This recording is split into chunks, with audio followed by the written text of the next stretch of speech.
Ya, Cepopong kini jadi salah satu anggota DPR yang fenomenal, Cita. Fenomenal banget, karena Cici yang satu ini hebat banget. Umurnya 76 tahun, lebih tua dari umur nenek saya bahkan. Tapi gesitnya dibilang kayak bola bekel. Riz, hampir tiap hari maraton rapat di DPR tuh berjam-jam. Betul banget, bahkan sidang pemilihan pemimpin MPR kemarin gitu sampai nginep di gedung parlemen sampai pagi. Betul, sidangnya kan baru selesai pagi pada saat itu ya, pokoknya hebat. Staminanya itu udah staminanya kuat, dia aktif, gesit, itulah Cepopong. Tapi sebenarnya selain itu siapa sih Cepopong ini? Nah, untuk tahu kisah lengkap tentang Ece yang satu ini, ada di sini. Baik, saya lanjutkan. Pimpinan interupsi, pimpinan fraksi. Pimpinan yang terhormat, bersikap adil dalam persidangan ini. Ini permintaan kami resmi. Buka itu. Ibu. Hargai kami. Oce Popong Junjunan. Sosoknya mencuat saat ia memimpin sidang perdana anggota parlemen periode 2014-2019. Di tengah hujan interupsi, anggota DPR tertua ini tegar memimpin sidang. Kenapa tidak ada dialog debat cerdas pimpinan? Ada. Interupsi pimpinan. Itu hargai yang mau bicara. Di sidang awal Oktober lalu, Cepopong dan celotehan khas Sundanya menjadi bintang dalam sidang paripurna. Saya akan arek tadi ketok kayak engke. Nah, maka saya akan menyatakan pertama, ketua dari FPG,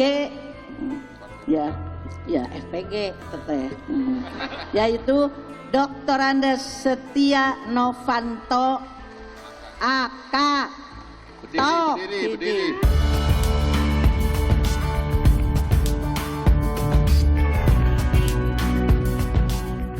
Perempuan kelahiran Bandung 30 Desember 1938 ini sudah 5 periode menjadi wakil rakyat. Usianya kini 76 tahun. Cepopong ingin kembali duduk di Komisi 10. Di Komisi 10 banyak hal ingin Cepopong perjuangkan, termasuk mengkaji ulang sistem pendidikan dan mencetak guru berkualitas. Dunia politik sesungguhnya bukan cita-cita wanita yang gemar membaca ini. Cita-citanya dulu ingin menjadi dokter. Ia pertama kali ditawari jadi anggota DPR tahun 1971. Tawaran itu ia tolak karena harus mendampingi sang suami Oce Junjunan sebagai wali kota Bandung. Tahun 1987, akhirnya Cepopong menerima tawaran sebagai anggota DPR. Saya terjun ke dunia politik. Itu kalau saya analogikan adalah seperti kawin paksa. Seorang gadis dipaksa dinikahkan dengan seseorang yang sebetulnya ketemu juga belum Nah, tapi sedemikian rupa akhirnya jadi betul-betul cinta.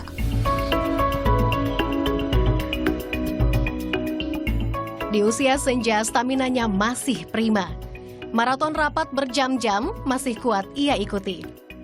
Di 7 Oktober lalu, Cepopong memulai hari dengan rapat internal Partai Golkar tempat ia bernaung.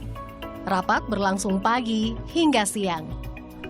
Aktivitasnya berlanjut di sidang paripurna pemilihan Ketua MPR.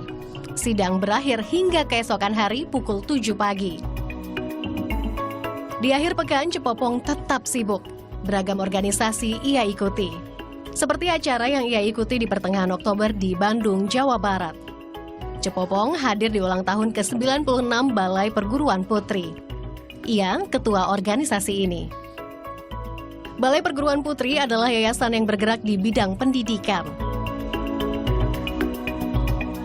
Cepopong sudah aktif berorganisasi sejak remaja. Hingga kini ia aktif di 36 organisasi. Keaktifan Cepopong dikagumi rekan-rekannya. Ya, kalau dari kemarin dari drama yang kita lihat di DPR RI, kita bisa melihat bagaimana ketegaran beliau, kemudian juga kesabaran beliau menghadapi situasi yang tidak mudah ya. Bagi seorang perempuan tentu kalau boleh memilih lebih baik kita ada di belakang. Tapi ini tidak dilakukan oleh Cepopong. Jadi sebagai seorang perempuan dengan pengalaman yang luar biasa, usia biologisnya yang juga tidak lagi muda, kita melihat betapa sosok Cepopong sebagai tokoh perempuan Jawa Barat ini memang harus diteladani.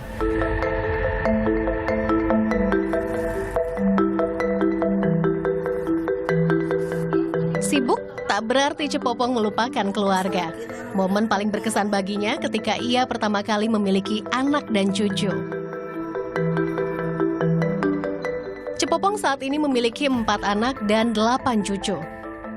Suaminya meninggal tahun 1986 karena sakit. Anak-anak yang sibuk dan hidup terpisah membuat Cepopong jarang bertemu keluarganya. Cucu-cucu Cepopong biasa memanggilnya Nini. Agama dan pendidikan utama diajarkan Cepopong pada cucu-cucunya. Saya kan pribadi orangnya suka main ya, suka main kemana-mana itu. Ya suka, ya Nini kadang suka ini, istilahnya bilang takutnya kesana kesini, pergaulan lingkungan yang istilahnya sekarang cukup bebas ya. Dia suka bilang kalau misalnya ketemu dengan saya suka bilang ini, jangan lupa siap mati gitu. Apa itu siap mati katanya. Saya tanyakan waktu itu, siap mati itu adalah harus siap mati itu adalah harus sering sholat, maksudnya ya kan kita untuk menghadapi akhirat kan harus, ya itulah sering sholat. Nah sholat itu adalah bekal kita nanti, istilah untuk siap mati. Dan jangan lupa kalau keluar itu bawa nama junjunan. Di rumah, satu kebiasaan Cepopong, ia terbiasa mengonsumsi air yang dimasak sendiri dan menyimpannya di dalam kendi. Cepopong percaya puluhan tahun meminum air yang disimpan di kendi membantunya tetap prima. Prima, aktif, gesit, itulah Cepopong. Usia senja tak menyurutkan semangatnya jalani hidup. Tim Liputan melaporkan untuk